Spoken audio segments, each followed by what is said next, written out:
పాత్రికేయ మిత్రులందరికీ నమస్కారం. భాగ్యనగర్లో జరుగుతున్నటువంటి జిహెచ్ఎంసీ ఎన్నికల సందర్భంగా ఆ ఎన్నికల ప్రచారంలో భాగంగా మొదటి నుంచి కూడా చాలా మంది జాతీయ నాయకులు ఇక్కడికి వస్తూ ఉన్నారు. రాష్ట్రంలో ముఖ్యమంత్రి ప్రజలకు అందుబాటులో ఉండలేరు కాబట్టి ఒక భరోసా కల్పించడానికి, ఒక ఆత్మస్థైర్యం నింపడానికి, భాగ్యనగర్ ప్రజల పట్ల ఆదుకునే ప్రయత్నం చేస్తున్న భరోసా నింపడానికి వాళ్ళ జాతీయ నాయకులందరూ వస్తున్నారు. ఈరోజు ముఖ్యంగా మా ప్రియతమ నాయకులు గౌరవనీయులు పెద్దలు శ్రీ అమిత్ షా గారు ఈ ప్లీజ్ మీరు మాట్లాడక ప్లీజ్, మీరు ఎక్కువ మాట్లాడతారు ప్లీజ్ వారు ఈరోజు రోడ్ షోకు రావడం జరిగింది. ఈ సందర్భంగా మీ అందరితో మాట్లాడే ప్రయత్నం చేస్తారు. గౌరవనీయులు పెద్దలు శ్రీ అమిత్ షా గారిని మాట్లాడాల్సిందిగా కోరుతా ఉన్నాను.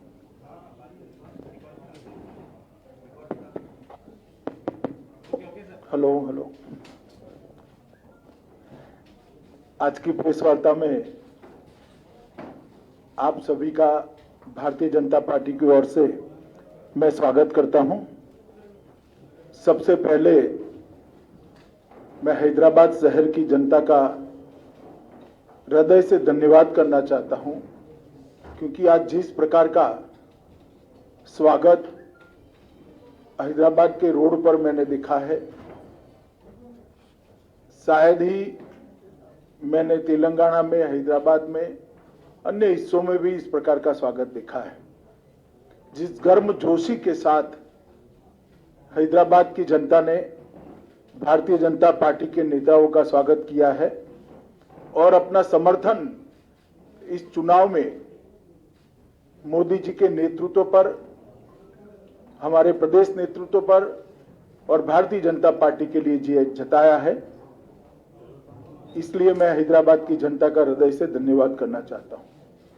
पूरे रोड पर जहां पर भी गए 1 इंच भी जगह खाली नहीं दिखाई पड़ती थी और मुझे भरोसा है रोड शो को देखकर कि इस बार भारतीय जनता पार्टी सीट बढ़ाने के लिए, संगठन बढ़ाने के लिए नहीं लड़ रही है। इस बार चुनाव के बाद हैदराबाद में मेयर भारतीय जनता पार्टी का होगा, ये हैदराबाद की जनता ने स्पष्ट कर दिया है। मित्रों, हैदराबाद के अंदर विश्व भर के आईटी हब बनने की सभी संभावनाएं पड़ी हुई है, मगर आईटी हब तब बनता है जब इसके अनुरूप इंफ्रास्ट्रक्चर यहां पर बने, और इंफ्रास्ट्रक्चर, शहर का इंफ्रास्ट्रक्चर, अर्बन इंफ्रास्ट्रक्चर बनाने का जिम्मा म्युनिसिपल कॉरपोरेशन का होता है। हालांकि केंद्र सरकार और राज्य सरकार की अनेक प्रकार की ग्रांटें मिलती हैं, मगर इसका इंप्लीमेंटेशन ये शहर के शासन के हाथ में, म्युनिसिपल कॉरपोरेशन के हाथ में होता है। और मुझे कहने में कोई संकोच नहीं है कि जिस प्रकार का कॉरपोरेशन यहां टीआरएस और मजलिस के नेतृत्व में चला है, वो हैदराबाद को आईटी हब बनने के लिए, विश्व का आईटी हब बनने के सबसे बड़ा रोड़ा है। अभी ही बारिश में पानी भर गया, लगभग 7 लाख लोगों के घर में परेशान हो गए, पानी भर गया। 6 साल से स्टॉर्म वाटर की एक भी लाइन, इसका सिल्टिंग नहीं हटाया गया, नालों का सिल्टिंग नहीं हटाया गया। पानी नहीं भरेगा तो क्या होगा? मजलिस साथीदार है, मजलिस के इशारों पर अवैध कंस्ट्रक्शन चलते हैं, एपीसमेंट होता है। इसके कारण पानी की निकासी के मार्ग के अंदर अवैध कंस्ट्रक्शन जो हुए हैं उसने भी पानी भरने में, जमाव होने में बहुत बड़ी भूमिका निभाई है। मैं हैदराबाद की जनता को विश्वास दिलाना चाहता हूं कि एक बार आप भारतीय जनता पार्टी को यहां मौका दीजिए, हम सारे इलीगल कंस्ट्रक्शन जो पानी की निकास के मार्ग में है उसको हटाकर कभी भी हैदराबाद के अंदर पानी भरे ऐसी स्थिति नहीं रहने देंगे। मैं आज ये प्रेस वार्ता में ये भी पूछना चाहता हूं कि जब पानी भर गया तब श्रीमान केसीआर कहां थे? उनके निवास के सामने की कॉलोनियों में भी पानी भरा। हम भी मीडिया को ध्यान से देखते हैं, कहीं पर भी मुख्यमंत्री ने ना कोई दौरा किया, ना कॉरपोरेशन की बैठक की, ना विधायकों के साथ घूमते दिखे, ना स्थानीय सांसदों के साथ घूमते दिखे। जब हैदराबाद की जनता इतनी बड़ी मुसीबत में थी तब मुख्यमंत्री कहां थे? ओवैसी कहां थे? हैदराबाद की जनता के मन में ये बहुत बड़ा सवाल है जिसका जवाब उनको देना पड़ेगा। मित्रों, हम वादा करते हैं कि गुड गवर्नेंस को हम हैदराबाद के अंदर जमीन पर उतारेंगे और हैदराबाद को विश्व का आईटी हब बनाने की दिशा में सभी अनुरूप कदम उठाए जाएंगे। और ये भारतीय जनता पार्टी का वादा है। मोदी जी जो कहते हैं वो करते हैं, हम जो कहते हैं वो होता है। चाहे 2014 का हमारा घोषणा पत्र हो या 2019 का घोषणा पत्र हो, हमने सारे वादों पर अमल किया है। मैं हैदराबाद की जनता को 5 साल पहले एक घोषणा पत्र टीआरएस ने भी दिया था जिसको प्रचिन्ह आशीर्वाद मजलिस के भी थे। मैं कुछ सवाल यहां पर छोड़कर जाना चाहता हूं। कल वोटिंग है, मेरी आशा है शाम को केसीआर जी इसके जवाब दें। एक तो आपने 100 दिन की योजना का वादा किया था, इसका हिसाब किताब हैदराबाद की जनता मांगती है। क्या हुआ? 100 दिन छोड़िए साहब, 5 साल पूरे हो गए। उसमें से कुछ भी करा हो तो हैदराबाद की जनता के सामने रखिए। एक सिटीजन चार्टर आप देने वाले थे, उसका क्या हुआ? सिटीजन चार्टर छोड़िए, इसका पहला पृष्ठ भी तैयार नहीं हुआ है अभी। और रोजमर्रा के काम के लिए, गटर की सफाई के लिए, रोड की सफाई के लिए, रोड की स्ट्रीट लाइट के लिए हैदराबाद की जनता धक्के खा रही है। 32,000 से ज्यादा नल कलेक्शन गरीब बस्तियों में देने थे। हमने हिसाब किताब लगाया, हमारे कार्यकर्ताओं ने 20% से ज्यादा आप नहीं दे पाए हो। कब दोगे? वादा तो 5 साल का था।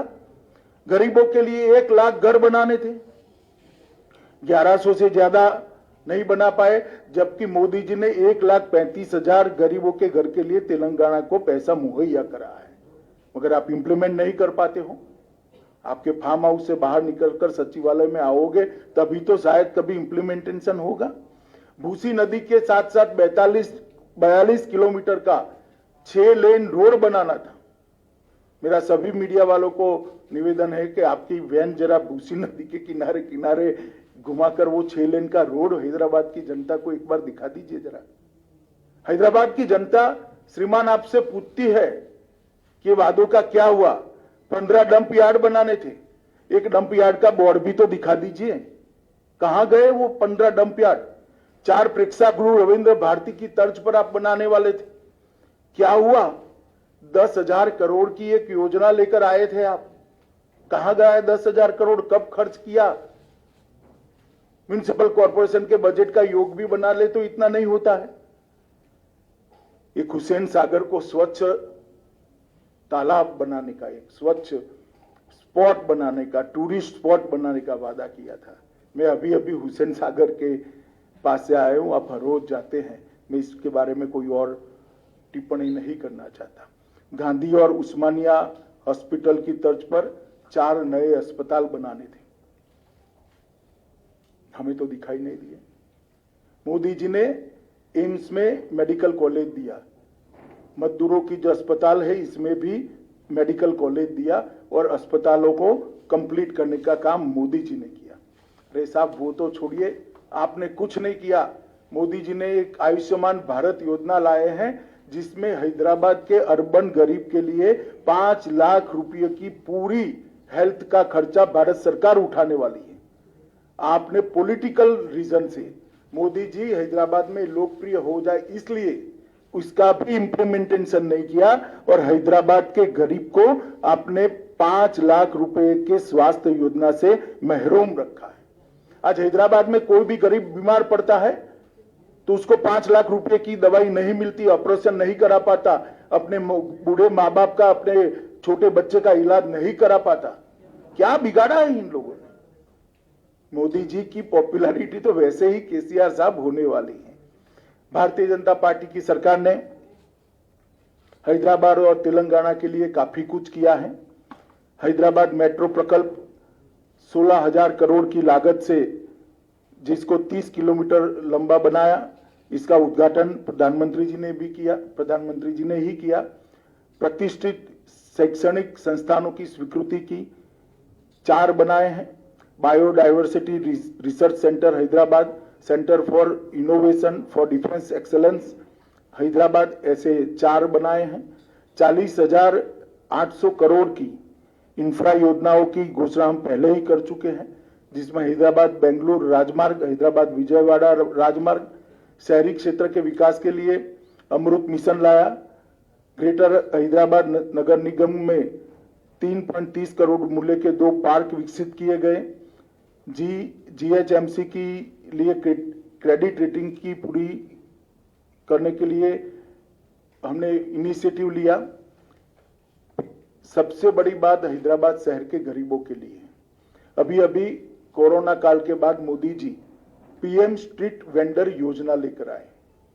ये पीएम स्ट्रीट वेंडर योजना गरीब रेडी वालों के लिए है और मुझे कहते हुए आनंद होता है कि सबसे ज्यादा पीएम स्ट्रीट वेंडर योजना का फायदा अगर किसी एक राज्य को मिला है तो तेलंगाना को मिला है।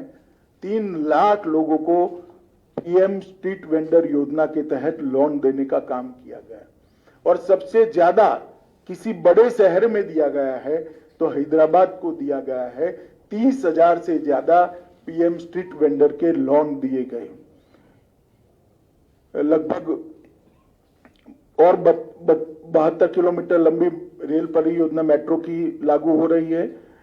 इसके अलावे हैदराबाद के लिए पहले पासपोर्ट की बहुत बड़ी दिक्कत थी, अब पूरी व्यवस्था को प्रोफेशनलाइज कर दिया गया है और सारा काम टेक्नोलॉजी बेस कर एक अद्यतन पासपोर्ट ऑफिस यहां पर बनाने का काम किया है। और इसके साथ साथ हैदराबाद के अंदर ये आईटी का बड़ा हब है।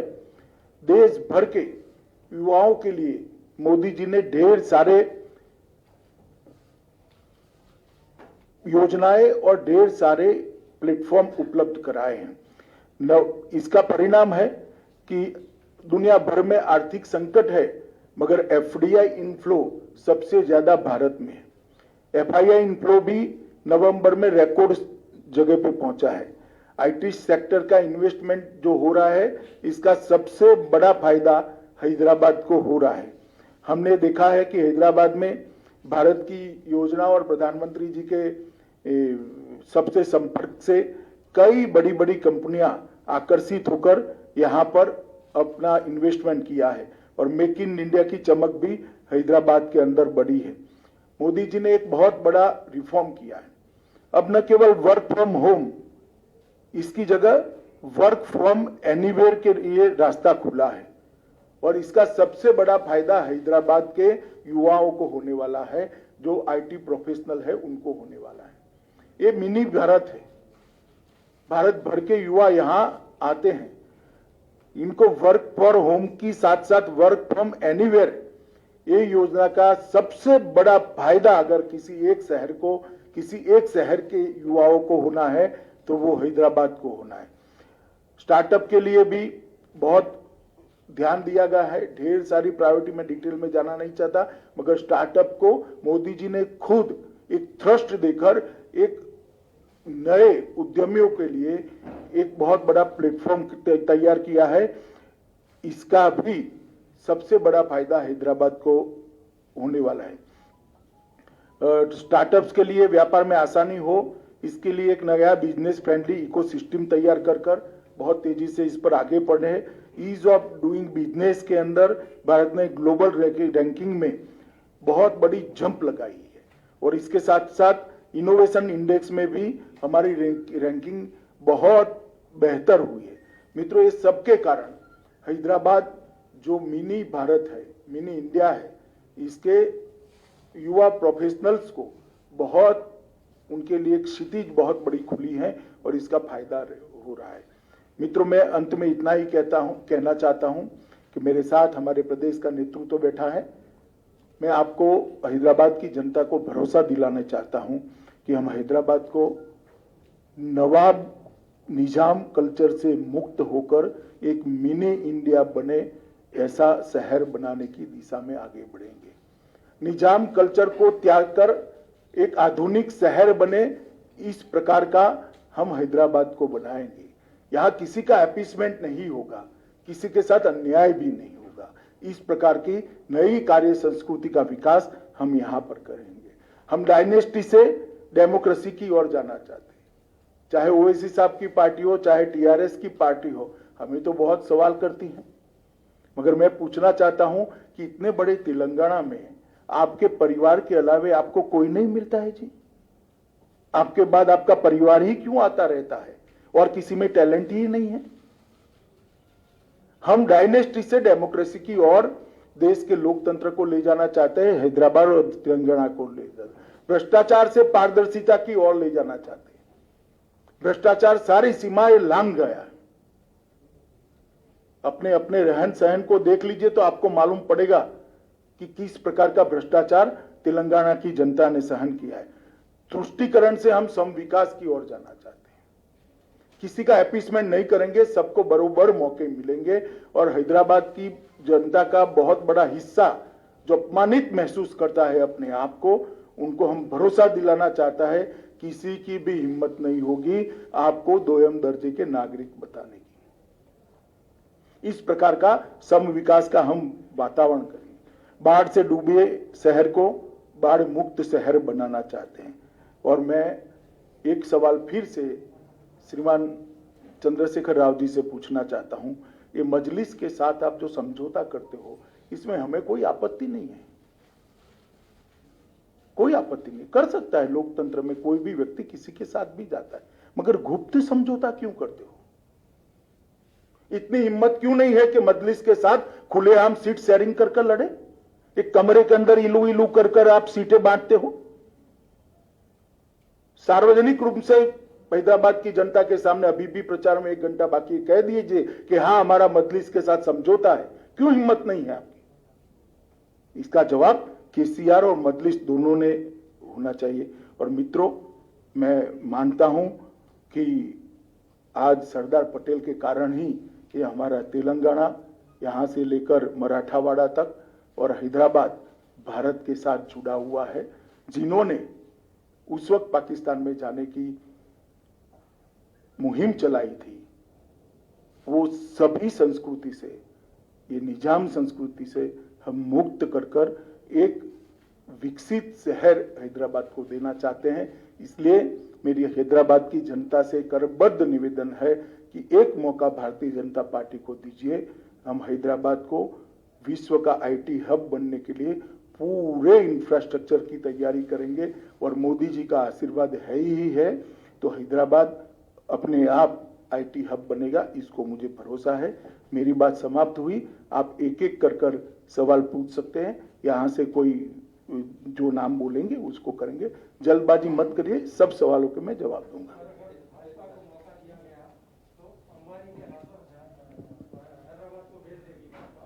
हैं?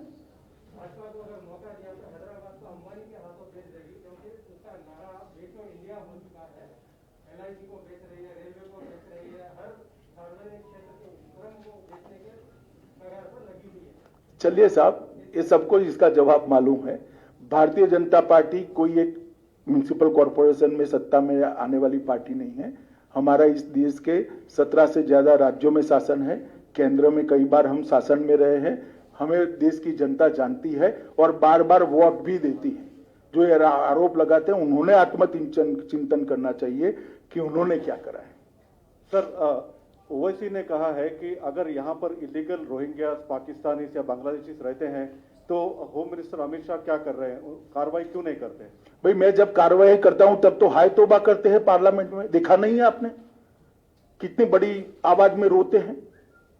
और एक बार लिख कर मुझे दे दे, बांग्लादेशी और रोहिंग्या को निकालना है, बाद में मैं करता हूं, जरा लिख कर देने के लिए बोल दीजिए उनको। सिर्फ चुनाव में बात करने से नहीं होता है, जब निकालने के लिए पार्लियामेंट में बहस होती है, कौन इनका पक्ष लेता है देश की जनता जानती है, सबने लाइव टेलीविजन पर देखा है। भरत यार सर, केसीआर सर ये कहते हैं, केसीआर चीफ मिनिस्टर ये कहते हैं कि सेंट्रल की तरफ से कोई फंड्स नहीं पहुंचे हैं स्टेट गवर्नमेंट को, जबकि जब बाढ़ आई है कहीं कहीं भी होने दो, कुछ सेंट्रल की तरफ से उनको कोई सपोर्ट नहीं मिला है। बहुत समय से केसीआर सचिवालय नहीं गई है, इसलिए इनको आंकड़े मालूम नहीं है, मैं बता देता हूं। 224.50 करोड़ फर्स्ट इंस्टॉलमेंट एसडीआरएफ का हमने दे दिया था और 3 नवंबर को 224.50 करोड़ टोटल सिर्फ हैदराबाद के लिए 500 करोड़ रुपया अप्रोक्सीमेटली हमने दिया है। जरा वो कल जांच कर ले और रेगुलरली सचिवालय में जाए तो ऐसी गड़बड़ नहीं होगी। भरत 2018 असेंबली इलेक्शन में आप तो सिर्फ एक सीट जीता, लेकिन उसके बाद सिचुएशन में इंप्रूवमेंट हो गया। पार्लियामेंट इलेक्शन में 17 में 4 सीट जीता, उसके बाद दुब्बा का बाई इलेक्शन भी जीता और जीएचएमसी में कंफर्टेबल पोजीशन। क्या बीजेपी हाईकमांड ये मानते हैं कि साउथ में कर्नाटक के बाद तेलंगाना पोटेंशियल स्टेट है सत्ता में आने के लिए? नहीं, बिल्कुल हम भारतीय जनता पार्टी आज मुख्य विपक्ष की जगह ले चुकी है और अगले चुनाव में यहां पर भारतीय जनता पार्टी की सरकार निश्चित रूप से बनने वाली है। और इसके लिए हमारा तो कार्यकर्ताओं का योगदान है, जनता का सपोर्ट है, मगर केसीआर का भी बहुत सपोर्ट है। जिस प्रकार से वो सरकार चला रहे हैं तो वो यहाँ की जनता भारतीय जनता पार्टी की ओर तेजी से बढ़े। करप्शन एलिगेशंस आप लगा रहे हैं, लेकिन उसका कालेश्वरम या मिशन भगीरथ उसके ऊपर सेंट्रल एजेंसी से क्यों इन्वेस्टिगेशन नहीं कर पा रहे? चलिए, आपका सुझाव आ गया है। टीआरएस का आरोप है कि आप लोग जो बड़े नेता बीजेपी आ रहे हैं दिल्ली से, सिर्फ हैदराबाद के चुनाव को पोलराइज करने के लिए आ रहे हैं। देखिए भैया, मैंने आपके 25 मिनट बात करी, पोलराइजेशन की क्या बात करी? मैं तो कभी हिंदू मुस्लिम कुछ बोला ही नहीं, कोई बात नहीं करी। डरना नहीं चाहिए किसी से, चुनाव अपने दम पर लड़ना चाहिए, अपने कामों पर लड़ना चाहिए।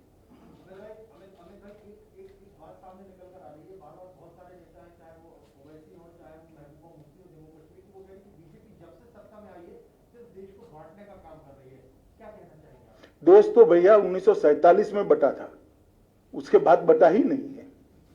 और किसने बांटा था आपको मालूम है? और बटता था तब तेलंगाना को कौन पाकिस्तान के साथ जोड़ने की बात करता था, वो भी आपको मालूम है। इसका जवाब पहले ओवैसी दे। अमित जी, आपने चुनाव प्रचार आज लोकसभा की शुरुआत की है, वो भाग्य लक्ष्मी मंदिर आप गए हैं। भाग्य नगर नाम बदलने की मांग बीजेपी की ओर से उठाई जा रही है। आपका भाग्य लक्ष्मी मंदिर जाना, वहां से पूजन करके शुरुआत करना, क्या ये उसी बात को रिफ्लेक्ट करता है? देखिए, मैं भाग्यलक्ष्मी मंदिर के अंदर मेरी व्यक्तिगत श्रद्धा के मां के चरणों में रखने के लिए गया हूं। इसके कोई गलत अर्थ न निकाले जाए। भाग्यनगर आप चाहते ना बदला थे? मैंने जो कहना था वो कह दिया ना भैया। मैं भाग्यलक्ष्मी मंदिर में मां के दर्शन करने के लिए गया था, इसके और कोई निहितार्थ निकालने की जरूरत नहीं। पिछले सालों में कभी हैदराबाद ने ये नहीं देखा कि इतने बड़े नेता बीजेपी के म्युनिसिपल कॉर्पोरेशन इलेक्शन के लिए आए हैं, तो क्या ये कहना सही होगा? एमआईएम के नेता बिहार जा रहे हैं, 5 इलेक्शन वहां पर जीत चुके हैं, तो इसलिए इसी साल असदुद्दीन ओवैसी के गढ़ एमआईएम के गढ़ सारे नेता आ रहे हैं बीजेपी। देखिए, जहां तक भारतीय जनता पार्टी का सवाल है, कोई चुनाव को हम छोटा नहीं मानते हैं। कई चुनावों के अंदर हमारे राष्ट्रीय नेतृत्व ने म्युनिसिपल कॉर्पोरेशन के चुनाव में हिस्सा लिया है और हमारे लिए जनता जहां मैंडेट देती है वहां हमारी आइडियोलॉजी का, हमारे डेवलपमेंट के एजेंडा का और मोदी जी के विजन का प्रचार करना ये हमारा अधिकार है और हम हैदराबाद के चुनाव को छोटा नहीं मानते। जो लोग गली का चुनाव मानते हैं वो कम से कम गली साफ करना भूल गए हैं, इसलिए उनको थोड़ी प्रॉब्लम है। गली साफ कर दी होती तो इनको इतनी बड़ी प्रॉब्लम न होती। चलो, बहस नहीं कर सकते भैया, आपका जवाब आ गया भैया। अपन अमित शाह जी, मधु भारत टुडे से है। एक ही पूछो आप। एक में दो सवाल पूछूंगा। केसीआर ये बोल रहा है कि कल बात करते हुए दुबला केसीआर को मारने के लिए दिल्ली से इतने लोग बड़े लोग आना चाह रहे, और एक दूसरा सवाल क्या है कि पुलिस वाले को बिहेवियर और फोन टैपिंग हो रहा उनके भी बोल रहे हैं यहाँ पर। वो दो बातों को क्या? देखिए, ऐसे इरिस्पॉन्सिबल आरोप मुख्यमंत्री की जगह पर बैठे हुए व्यक्ति ने नहीं दिखाने चाहिए। फोन टैपिंग का उनके पास कोई कॉन्क्रीट एविडेंस है तो मुझे शिकायत करनी चाहिए, हम तुरंत जांच करेंगे और सब पर कदम उठाएंगे। एक और इतने दुबले व्यक्ति को हम मारने नहीं आए। चुनाव के लिए इनकी सोच क्या है? एक दूसरे को मारना होता है क्या? क्यों मारेंगे भाई? हम आपको भगवान 100 साल का करे, हमें कोई आपत्ति नहीं, हम आपको मारने नहीं आए हैं। हम हैदराबाद की स्थिति सुधारने आए, क्योंकि आप घर के बाहर निकलते ही नहीं हो।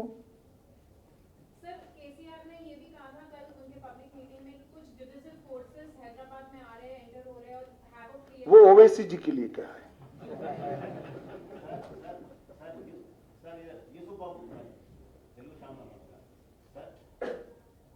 सबका साथ सबका विश्वास, उसके बारे में अपने लोग मोदी जी बोल रहे हैं, लेकिन यहाँ के लोग थोड़े लोग बोल रहे हैं, थोड़े नहीं बोल रहे। ये मुस्लिम हिंदू इसमें लेके आ रहे हैं। आप जम्मू कश्मीर में आपके साथ कई मुस्लिम आपके साथ आ रहे हैं, कई शहीद हो रहे हैं, हमारे किसान साहब बोले, तो इसके लिए आप नहीं, मैं सवाल ही नहीं समझा। सबका साथ, हाँ तो सबका साथ सबका विकास है ही। हमने गैस, सुनिए ना, हमने गैस के सिलेंडर दिए, ना हिंदू देखा ना मुसलमान, सबके यहाँ गए। शौचालय दिया, ना हिंदू देखा ना मुसलमान, सबके यहाँ गए। बिजली का कनेक्शन दिया, ना हिंदू देखा ना मुसलमान, सबके यहाँ गए। ना क्रिश्चियन देखा ना सिख देखा। तो सबका साथ सबका विकास है ही, इसमें कहाँ दुविधा है?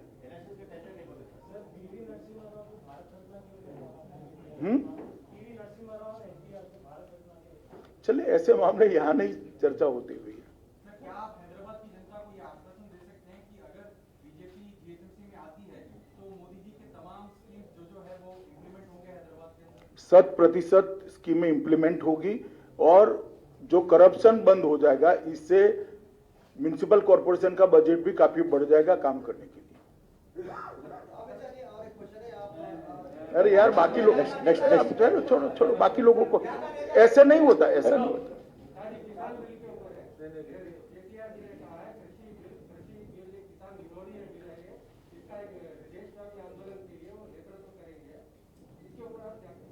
नहीं, कोई डेमोक्रेसी में सबको अधिकार है, मगर मैं इतना स्पष्ट कहना चाहता हूं कि तीनों बिल जो है किसान रिफॉर्म्स है, वो किसानों के भले के लिए है।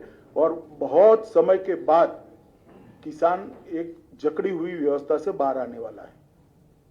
राजनीतिक विरोध जिनको करना है वो कर सकते हैं, और केसीआर भी पूरे देश में घूमना है तो घूम ही सकते हैं। 19 में भी घूमे थे, अपने राज्य में स्थिति क्या हुई आपको मालूम ही है। मैंने ऐसा नहीं कहा, मैं केसीआर की बात कर रहा हूं। मैंने किसानों के प्रोटेस्ट को कभी पॉलिटिकल नहीं कहा, ना कहना चाहता हूं। आप आपके शब्द मेरे मुंह में मत डालिए। मैंने स्पेसिफिक पिन पॉइंटेड केसीआर के लिए सवाल था, मैंने केसीआर के लिए जवाब दिया। फनियर एक minute, funnier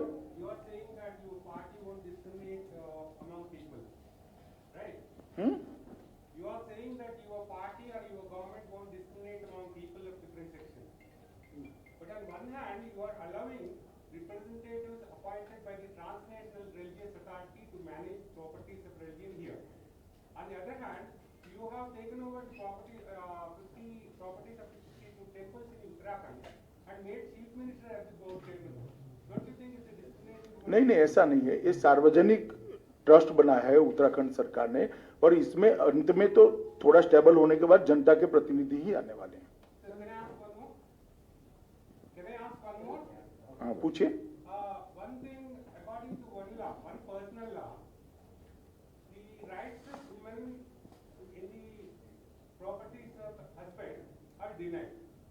But in case of other personal law, a woman, despite being changed to another religion, she is allowed to take the property. These are the two different yardsticks being implemented in this country. Particularly, this is affected to women of Hindu, Buddhist, Sikh, and Jain religion. How do you look at that? देखिए, ऐसी कोई discrepancy है तो उसको जिन्होंने कानून लाया वो जरूर देखेंगे और कोर्ट भी देखेगी। आप क्या पूछ रहे हैं? एक सेकंड भाई, एक second. KCR is planning to hold a conclave in Hyderabad in December 2nd week against the public sector enterprises privatization. देखिए, केसीआर हमेशा ऐसे काम ऐसा करने का बहुत प्रयास किया। 19 में भी आपको याद होगा एक विमान किराए पर रखा था और लगभग 16 राज्य में गए थे, सीटें आधी हो गई यहाँ। ऐसी कॉन्फ्रेंस ममता जी ने भी करी थी वहां पर, याद होगा कलकत्ता में, सीटें उनकी भी आधी हो गई। अब आधी बची है, इसका क्या होगा वो देखो आगे। चलिए, सबका धन्यवाद, थैंक यू। बहुत बहुत धन्यवाद।